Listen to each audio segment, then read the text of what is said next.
नमस्कार मित्रांनो, सकाळी बघा सगळं आवरून बघा बसमध्ये जाताना सगळे मित्र तीन भेटले आपल्याला. मग काय विषय आडो तिथनं आलो बघा ग्राउंडवर आल्यावर सगळेजण आवराले. तुमचा भाऊ पण आवरून लगे आला बघा विकेट बघायला. मग काय विषय आडो विकेट तर टॉप दिसली बघा. राजवीर पण होता आपल्याला. तेवढ्यात मॅच चालू झाली बघा आणि तुमचा भाऊ बाहेर आहे म्हटल्यावर जरा वाईट वाटलं, कारण मागच्या मॅचला रना करून पण बाहेर होतो. असं ते म्हटलं काय विषय नाही, आत नाही तर बाहेरनं सपोर्ट करूया म्हटलं. तेवढ्यात लंच ब्रेक झाला बघा. बांधाच भाऊ जेवण आणलं आणि इकडे पत्या पण जेवायला बघा. मग काय इकडे बघ म्हणलं त्याला. मग काय तुमचा भाऊ पण जाऊन घेऊन आला बघा जेवण. काय काय बघा ताटामध्ये काय विषय जेवण करून घेऊया म्हटलं. मग काय कोच ते नव्हते बघा आपल्याबरोबर, पोरं पण बसलेली तिकडं आणि शुभ्या बघा जेवताना कसं करायला विषाडू. लंच ब्रेक नंतर बघा मॅच चालू झाली. मग काय विषाडू मी आणि पृथ्वी बाहेर होतो आणि पृथ्वी बॉलर असून बॅटिंगची शाडूच करायला विषाडू टॉपचा विषय. मग काय आयुषने 100 मारला.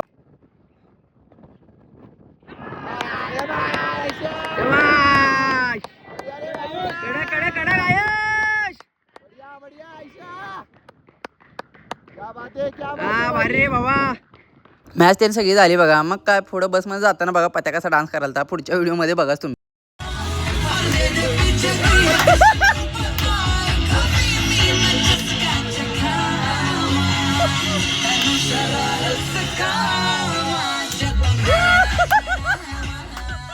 रूम वरती पोहोचल्यावर बघा सगळं आवरून आलतो बघा मंदिरात दर्शनाला. आणि आज होळी असल्यामुळे काय भारी वाटलं बघा विषाडू. त्यानंतर आलतो बघा खायला सगळी पोरतीन मिळून आम्ही विषाडू सगळं खाऊन तीन झाल्यावर मग काय रॅपिडो केलतो बघा, रिक्षा केलतो तिघांसाठी काय विषय नाही म्हणलं. त्यानंतर आलो बघा रूमवर आल्यावर बघा संजू सॅमसनची बॅटिंग बघून तर लयच भारी वाटलं. चला भेटू आता पुढच्या ब्लॉग.